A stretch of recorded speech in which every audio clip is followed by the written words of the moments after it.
कहानी हमें ले जाती है साल 2017 में, जब फिलीपींस से साउथ कोरिया लाए जा रहे 47 बेहद खतरनाक अपराधियों की ट्रांसफर एक भयानक हादसे में बदल गई थी। जैसे ही ये कैदी एयरपोर्ट के अंदर पहुंचने वाले थे, तभी भीड़ के बीच से एक शख्स पागलों की तरह आगे बढ़ा। पुलिस कुछ समझ पाती उससे पहले ही उसने अपने बैग में छुपा विस्फोटक एक्टिवेट कर दिया। धमाका इतना जबरदस्त था कि पूरा एयरपोर्ट दहल गया। 7 पुलिस अफसर मौके पर ही मारे गए और दर्जनों आम लोग बुरी तरह घायल हो गए। लेकिन इस पूरे हादसे की सबसे डरावनी बात यह थी कि जिन अपराधियों को मारने के लिए ये सब किया गया था, उन्हें एक खरोंच तक नहीं आई। अब इस घटना को पूरे 5 साल बीत चुके हैं। एक बार फिर वही अपराधी साउथ कोरिया लाए जा रहे हैं, लेकिन इस बार सिस्टम कोई रिस्क नहीं लेना चाहता। इसलिए फैसला होता है कि ट्रांसपोर्ट प्लेन से नहीं, बल्कि समंदर के रास्ते एक भारी कार्गो शिप के जरिए किया जाएगा। इन कैदियों की खतरनाक रेपुटेशन का अंदाजा इसी बात से लगाया जा सकता है कि पोर्ट तक उन्हें लाने के लिए स्पेशल कमांडो यूनिट्स तैनात की जाती हैं। बुलेट प्रूफ गाड़ियां, खाली कराया गया टर्मिनल और ऊपर से ड्रोन व सैटेलाइट्स की लगातार निगरानी। एक छोटी सी गलती भी उसी पुराने नरसंहार को दोहरा सकती थी। चेकिंग के दौरान ऑफिसर ली सियोक का गुस्सा अचानक फूट पड़ता है। वो एक टैटू वाले कैदी को बेरहमी से पीट देता है। वजह साफ है, इन दोनों के बीच पुरानी दुश्मनी है। ली जब भी अपना आपा खोता है, उसका सारा गुस्सा इसी आदमी पर निकलता है। वहीं पार्क जोंग नाम का कैदी भी कोई साधारण अपराधी नहीं है। उस पर कई हत्याओं और एक जघन्य अपराध का आरोप है, जिसकी सजा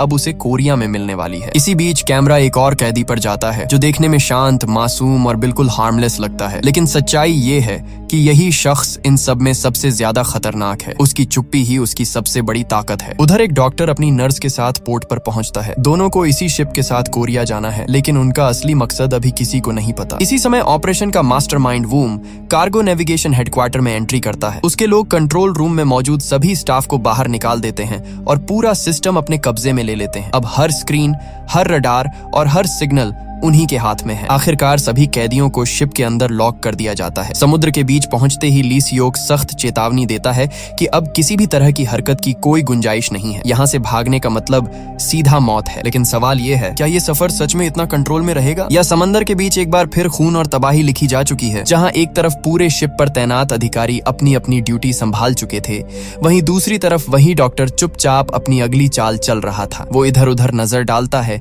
और बिना किसी को बताए कुछ सिरिंज अपने बैग में छुपा लेता है। इसके बाद वो सामान्य तरीके से चलता हुआ शिप के निचले हिस्से की तरफ बढ़ जाता है। रास्ते में उसकी कई ऑफिसर से मुलाकात होती है, लेकिन उसका शांत व्यवहार और डॉक्टर की यूनिफॉर्म किसी के मन में शक पैदा नहीं होने देती। कुछ देर बाद वो एक सीक्रेट मैप की मदद से शिप के उस हिस्से तक पहुंच जाता है जिसके बारे में ज्यादातर क्रू मेंबर्स को भी कोई जानकारी नहीं थी। अंदर कुछ हथियारबंद लोग मौजूद थे, जो एक अजीब सी हालत में पड़े इंसान पर नजर बनाए हुए थे। उसकी आंखें पूरी तरह सील थीं और चेहरे पर ऑक्सीजन मास्क लगा हुआ था। साफ समझ आ रहा था कि वो मरा नहीं है, बल्कि किसी तरह इस हालत में जिंदा रखा गया है। जब डॉक्टर उसका मुंह खोलता है, तो अंदर का नजारा देखकर उसके चेहरे पर घिन साफ दिखने लगती है। वहां मौजूद लोग उसे फटकारते हैं और बिना ज्यादा सवाल किए अपना काम करने को कहते हैं। डॉक्टर चुप रहता है और तय प्रोसीजर के मुताबिक उस इंसान को बेहोशी का इंजेक्शन दे देता है। जाते जाते उसे सख्त हिदायत दी जाती है कि ये इंजेक्शन हर 6 घंटे में जरूरी है,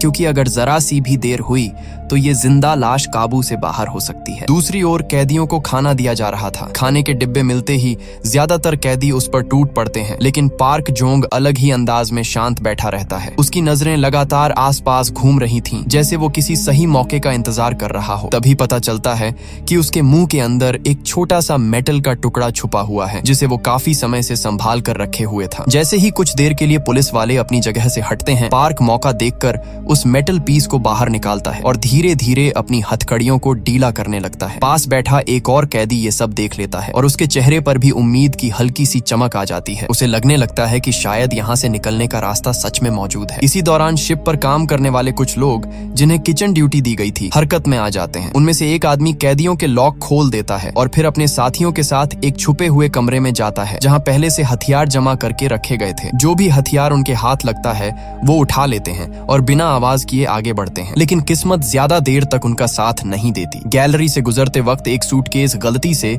मेटल पाइप से टकरा जाता है और तेज आवाज गूंज उठती है। पास में तैनात पुलिस वाले तुरंत चौकन्ने हो जाते हैं। उनका लीडर हालात संभालने के लिए झूठी कहानी गढ़ने की कोशिश करता है, लेकिन तभी एक अफसर की नजर उनके हाथ में छुपी हुई बंदूक पर पड़ जाती है। अगले ही पल हालात पूरी तरह बेकाबू हो जाते हैं। बिना कोई चेतावनी दिए हमला कर दिया जाता है और पुलिस वालों को बेरहमी से मार दिया जाता है। सबूत मिटाने के लिए उनकी लाशों को शिप के फ्रीजर में छुपा दिया जाता है। इसके बाद ये लोग बिना रुके सीधे कॉकपिट की तरफ बढ़ते हैं। कॉकपिट में मौजूद सभी क्रू मेंबर्स को मार दिया जाता है। शिप को चलाने के लिए सिर्फ 2 लोगों को जिंदा छोड़ा जाता है। इसके तुरंत बाद शिप का पूरा कम्युनिकेशन सिस्टम खत्म कर दिया जाता है। फोन लाइनें काट दी जाती हैं, डिवाइसेस तोड़ दी जाती हैं ताकि किसी भी देश से संपर्क न हो सके। एक आदमी शिप के ऊपर चढ़कर मेन ट्रैकिंग लाइन काट देता है, जिससे कोरिया में इस शिप की लाइव लोकेशन पूरी तरह गायब हो जाती है। इधर शिप के अंदर ऑफिसर डायोन को एहसास होता है कि उसके वॉकी टॉकी में कोई सिग्नल नहीं आ रहा। वो बार बार अपनी टीम से संपर्क करने की कोशिश करती है, लेकिन हर तरफ से सन्नाटा मिलता है। जब कोई जवाब नहीं आता तो वो खुद ऊपर जाने का फैसला करती है, ये जानने के लिए कि आखिर इस शिप पर चल क्या रहा है। दूसरी तरफ पार्क के साथ बैठा एक कैदी चोरी छुपे अपनी हथकड़ी खोलने की कोशिश कर रहा था, लेकिन उसी दौरान उसका हाथ गलती से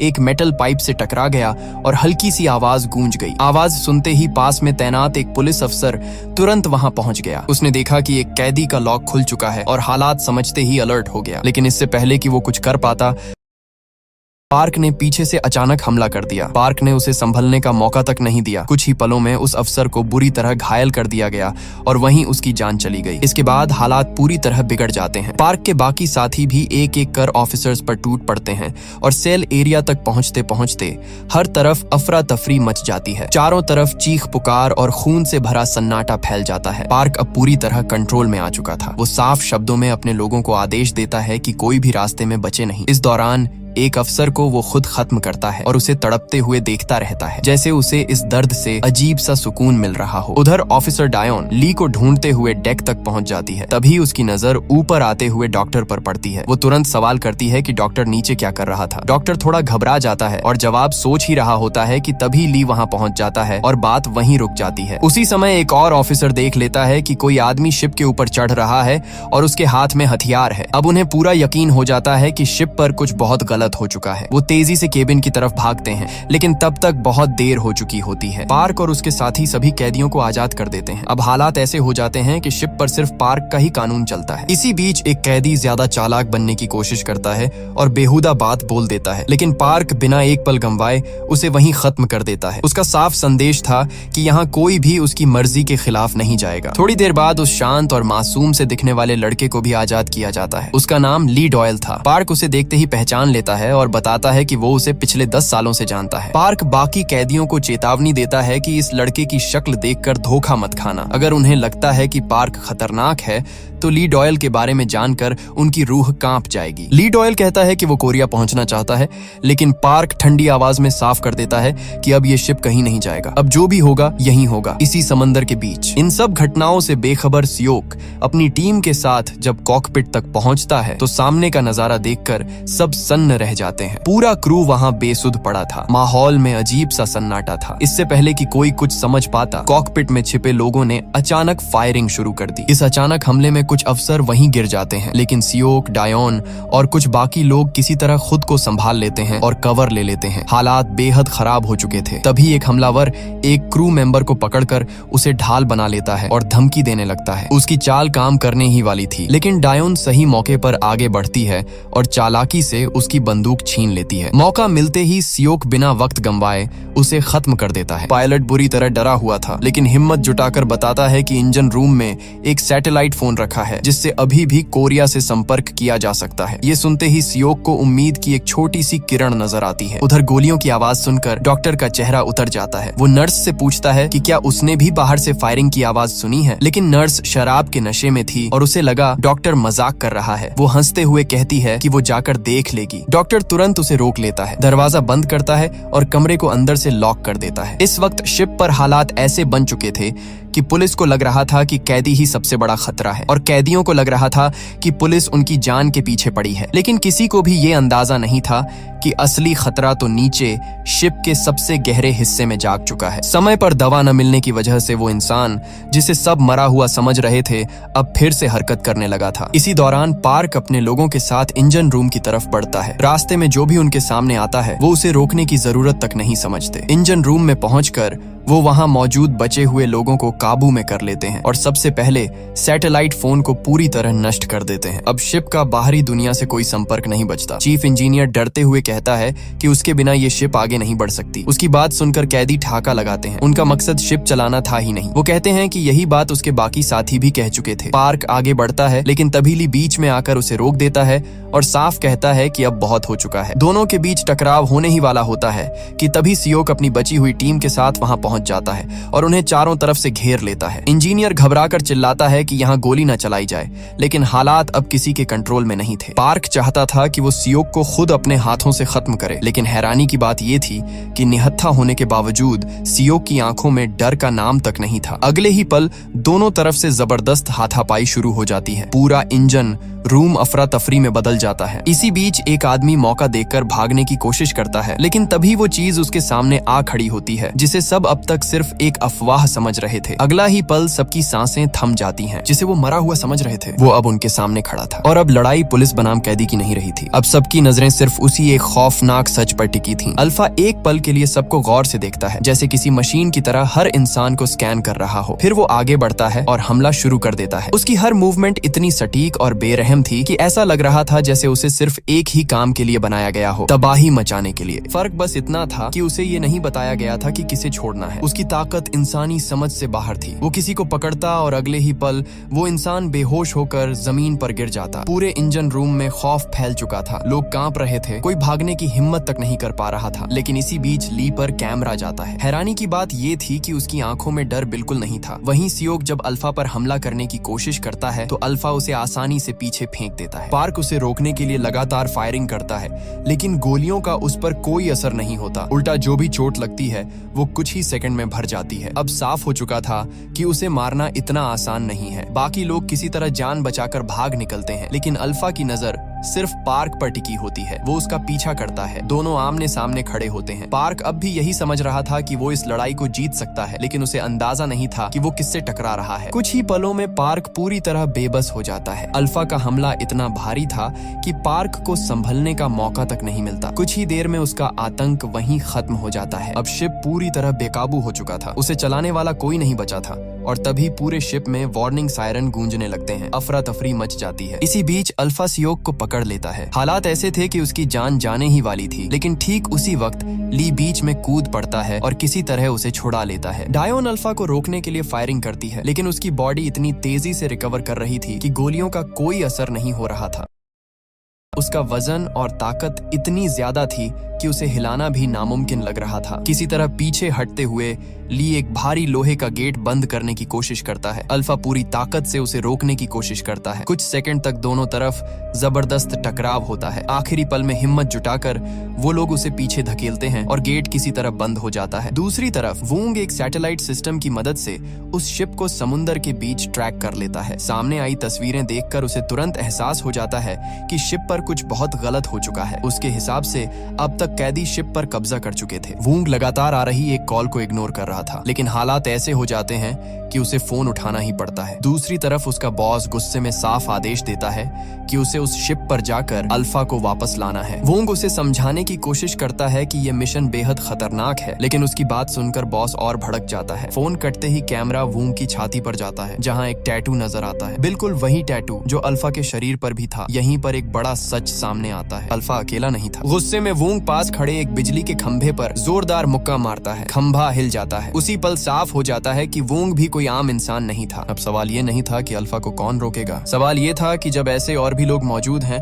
तो तबाही कितनी दूर तक जाएगी। दूसरी तरफ शिप का कैप्टन हालात बिगड़ते देख सबको छोड़कर भागने की कोशिश करता है। वो जल्दी जल्दी रेस्क्यू बोट नीचे उतार ही रहा होता है कि तभी वहाँ अल्फा पहुंच जाता है। अगले ही पल सब कुछ खत्म हो जाता है। अल्फा रेस्क्यू बोट को पूरी तरह तबाह कर देता है ताकि अब इस शिप से कोई कोई भी बचकर न निकल सके। पास ही अपने केबिन में मौजूद नर्स को बाहर से तेज तेज आवाजें सुनाई देती हैं। उसका दिल जोर जोर से धड़कने लगता है। डॉक्टर उसे रोकने की कोशिश करता है, लेकिन डर और जिज्ञासा में वो धीरे धीरे गेट की तरफ बढ़ती है। जैसे ही वो बाहर झांकती है, एक साया उस पर टूट पड़ता है। डॉक्टर सिर्फ इतना देख पाता है कि वो पल भर में गायब हो जाती है। उस खौफनाक मंजर को सह पाना डॉक्टर के लिए नामुमकिन था। उसे समझ आ जाता है कि अगर वो एक सेकंड भी और वहां रुका तो उसका अंजाम भी वही होगा। जान बचाने के लिए वो पूरी ताकत लगाकर भागता है और आखिरकार भटकते हुए ऑफिसर सियोक और ली से टकराता है, जो उसी की तलाश में शिप के अंदर घूम रहे थे। सियोक सीधे सवाल करता है कि वो उस चीज के बारे में क्या जानता है। डॉक्टर अब कोई बात नहीं छुपाता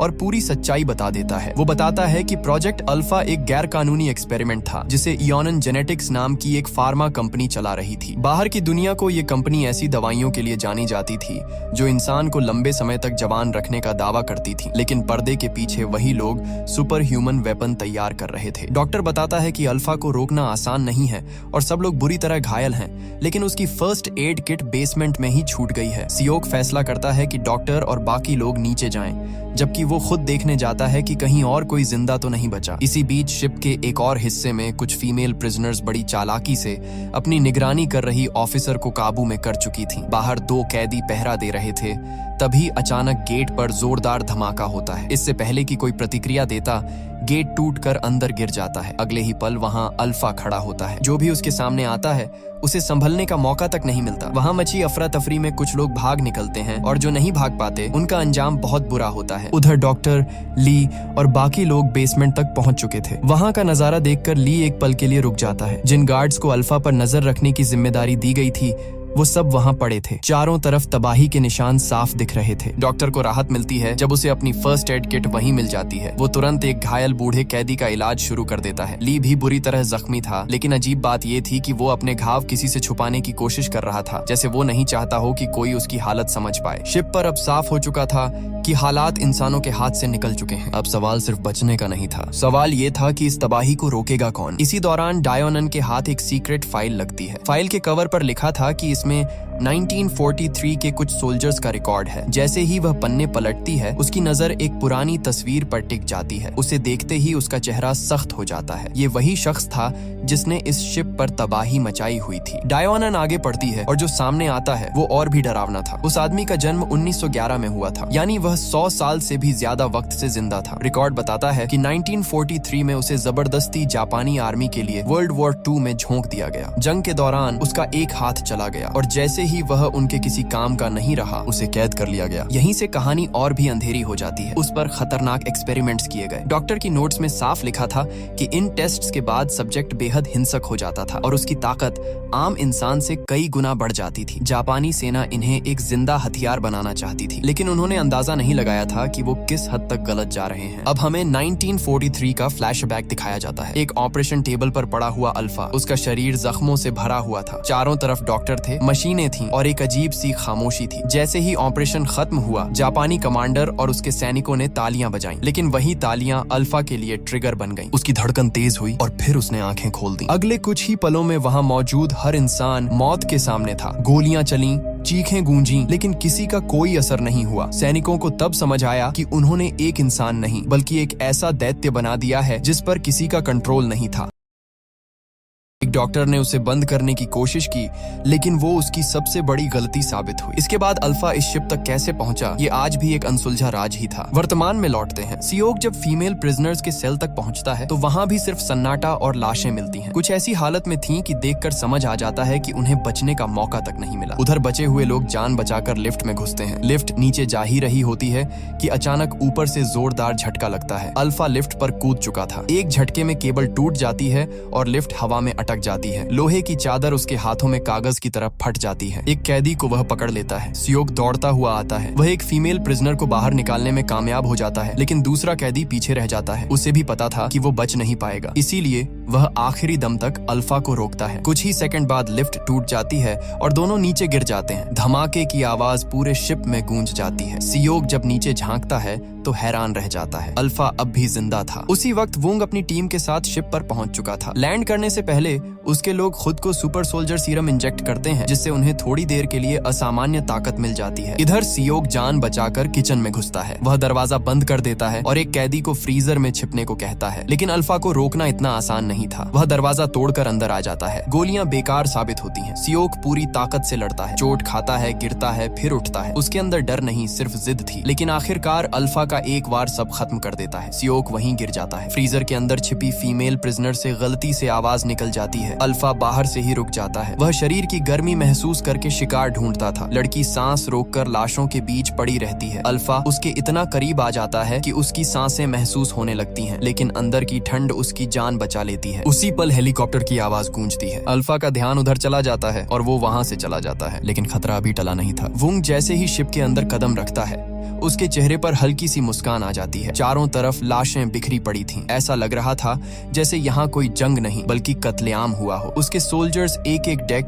एक एक कॉरिडोर को चेक करते हैं, लेकिन उन्हें कोई जिंदा इंसान नजर नहीं आता। तभी अचानक एक फीमेल प्रिजनर जान बचाकर उनकी तरफ दौड़ती हुई आती है। उसकी सांसें फूली हुई थीं, आवाज कांप रही थी। वो चिल्लाकर कहती है कि यहाँ रुकना मौत को बुलाने जैसा है, वो चीज फिर आ जाएगी। लेकिन उसकी बात पूरी होने से पहले ही वुंग ट्रिगर दबा देता है। एक ही गोली में उसकी आवाज हमेशा के लिए खामोश हो जाती है। गोली की आवाज सुनकर डायन और डॉक्टर भागते हुए वहां पहुंचते हैं। सामने पड़ी लाश देखकर दोनों समझ जाते हैं कि ये लोग रेस्क्यू टीम नहीं है। डायन हालात को संभालने की कोशिश करती है और उन्हें सरेंडर करने को कहती है। वुंग बिना पलक झपकाए उसे भी गोली मार देता है। अब डॉक्टर की बारी थी, लेकिन उससे पहले कुछ ऐसा होता है जिसकी किसी ने उम्मीद नहीं की थी। एक साया बिजली की रफ्तार से आगे बढ़ता है और अगले ही पल वुंग के सोल्जर्स हवा में उछलने लगते हैं। कोई दीवार से टकराता है, कोई फर्श पर गिरकर बेहोश हो जाता है। ये सब इतना तेज होता है कि आंखें धोखा खा जाएं। वुंग हैरान रह जाता है। वो सामने खड़े आदमी को गौर से देखता है, फिर अचानक उसके कपड़े फाड़ देता है। उसकी छाती पर बना हुआ वही निशान देखकर वुंग की आंखें फैल जाती हैं। अब उसे समझ आ गया था, ये उनमें से ही एक था। ली इस शिप में गलती से नहीं आया था, वो खुद यहाँ पहुंचा था, सिर्फ और सिर्फ इन्हीं तक पहुंचने के लिए। वुंग की यादों का दरवाजा खुल जाता है। सालों पहले दो गैंग्स के बीच खून खराबा हुआ था, एक दूसरे को खत्म कर देने वाली वो रात। दर्जनों लाशें, और उन्हीं में एक लाश ली की भी थी। कम से कम सब यही समझते थे। वुंग ने उन सब शवों को एक्सपेरिमेंट के लिए भिजवा दिया। दर्जनों बॉडीज में सिर्फ एक पर उनकी दवा ने असर दिखाया, वही था ली। लेकिन कुछ घंटों तक जब उसकी बॉडी में कोई हलचल नहीं हुई तो उसे भी मरा हुआ मान लिया गया। आदेश मिला कि सब लाशें ठिकाने लगाई जाएं। उन्हें एक पिग फार्म में ले जाया गया। वहाँ एक केमिकल छिड़का गया ताकि सुअर उन्हें अपना चारा समझ लें। लेकिन तभी ली को होश आ गया। जब उसने सुना कि उसे जिंदा दफन करने की तैयारी हो रही है तो उसने वहाँ मौजूद हर एक आदमी को मार डाला। खून से लथपथ उस जगह से वो भाग निकला। उसी दिन उसे एहसास हुआ कि वो अब पहले जैसा इंसान नहीं रहा। उसने अपनी ताकत छुपाने की कोशिश की, दुनिया से दूर रहने लगा। चाहता था कि उसका अतीत वहीं दफन रहे, लेकिन वुंग ने उसे चैन से जीने नहीं दिया। उसने ली की फैमिली को ढूंढ निकाला। उसकी पत्नी, उसका बेटा, दोनों को बेरहमी से मार दिया गया और वहीं से ये खेल शुरू हुआ। शिप पर जो कुछ भी हुआ, जो खून बहा, जो मौतें हुई, वो सब अचानक नहीं था। ये सब ली की सालों पुरानी प्लानिंग का हिस्सा था। वो सिर्फ बचने नहीं आया था, वो बदला लेने आया था। ली और वुंग की भिड़ंत अपने चरम पर थी कि तभी अचानक माहौल बदल जाता है। भारी कदमों की आवाज आती है और अगले ही पल अल्फा वहां आ खड़ा होता है। उसकी मौजूदगी से ही हवा भारी लगने लगती है। वुंग बिना घबराए अपने सोल्जर्स को आदेश देता है, बाकी कहीं भी नहीं, सिर्फ इसके सिर पर फायर करना। आदेश मिलते ही गोलियों की बरसात शुरू हो जाती है। अल्फा खुद को ढाल बनाते हुए आगे बढ़ता है। गोलियां उसके शरीर से टकराकर गिरती जाती हैं और वो एक एक करके सोल्जर्स को बेरहमी से खत्म करता चला जाता है। इसी अफरा तफरी में डॉक्टर और वो कैदी मौका देखते ही वहां से भाग निकलते हैं। बाहर पहुंचते ही उनकी नजर हेलीकॉप्टर पर पड़ती है जो अब भी वहीं खड़ा था। दोनों बिना सोचे समझे उसमें कूद जाते हैं और पायलट के सिर पर बंदूक रखकर उड़ने का हुक्म देते हैं। लेकिन यही उनकी आखिरी गलती साबित होती है। पायलट पलटकर एक पल में दोनों को गोली मार देता है और इसी के साथ इस शिप पर मौजूद हर आम इंसान की कहानी खत्म हो जाती है। अब यहाँ सिर्फ मेटा ह्यूमंस बचे थे। अंदर वुंग और अल्फा आमने सामने थे। अल्फा ने उस पर हमला किया, लेकिन वुंग बाकी लोगों जैसा आसान शिकार नहीं था। वो मुस्कुराते हुए कहता है, तुम बहुत कीमती हो, अफसोस तुम्हें खत्म करना पड़ रहा है, लेकिन चिंता मत करो, तुम्हारा रिप्लेसमेंट तैयार है। इसके बाद जो हुआ वो किसी लड़ाई से कम नहीं था, बल्कि एक एग्जीक्यूशन था। वुंग अपनी पूरी ताकत झोंक देता है और आखिरकार बेरहमी से अल्फा का गला चीरकर उसे हमेशा के लिए खामोश कर देता है। अब शिप पर सिर्फ दो लोग जिंदा थे, वुंग और ली। दोनों की टक्कर जबरदस्त थी, ताकत दोनों में बराबर थी, लेकिन वुंग का मिलिट्री अनुभव ली पर भारी पड़ रहा था। हर वार में ट्रेनिंग झलक रही थी। ली कमजोर पड़ने लगता है। उसे खत्म करने से पहले वुंग उसके करीब आता है और ठंडी आवाज में कहता है, तुम्हारा बेटा बिल्कुल तुम्हारी तरह दिखता था, तुम्हें मारते हुए वही दिन याद आ रहा है जब मैंने उसे मारा था। ये शब्द ली के दिमाग को जला देते हैं। उसका गुस्सा फट पड़ता है। वो पागलों की तरह वूंग पर टूट पड़ता है। एक के बाद एक चाकू घोंपता है और फिर पूरी ताकत से ऐसी लात मारता है कि वूंग रेलिंग तोड़ता हुआ सीधे समुद्र में गिर जाता है। लेकिन ली यही नहीं रुकता, वो भी बिना सोचे नीचे कूद जाता है।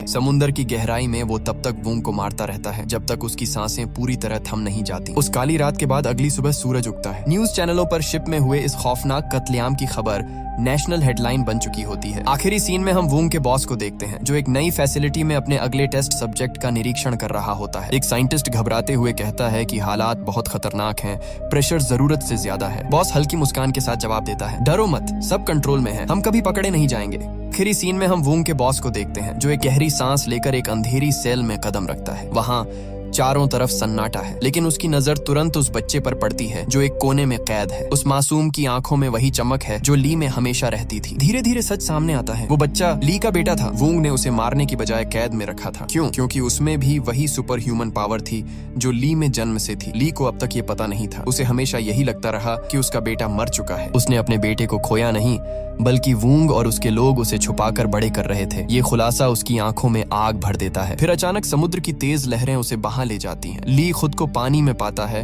और लहरों के बीच उसे एक बीच दिखाई देता है। चारों तरफ बिखरे कचरे और टूटे फूटे मलबे को देखकर उसे समझ आ जाता है वो अब कोरिया में है। लेकिन अब सवाल ये था, ली अगले कदम में क्या करेगा? अपने बेटे को कैसे बचाएगा और वूंग के खिलाफ अपनी पूरी ताकत कब इस्तेमाल करेगा? ये रहस्य अगले पार्ट में खुलने वाला है। क्या आप इसके अगले सीक्वल के लिए तैयार हैं? कमेंट बॉक्स में अपनी राय जरूर लिखें। मिलते हैं नेक्स्ट वीडियो में। Thanks for watching.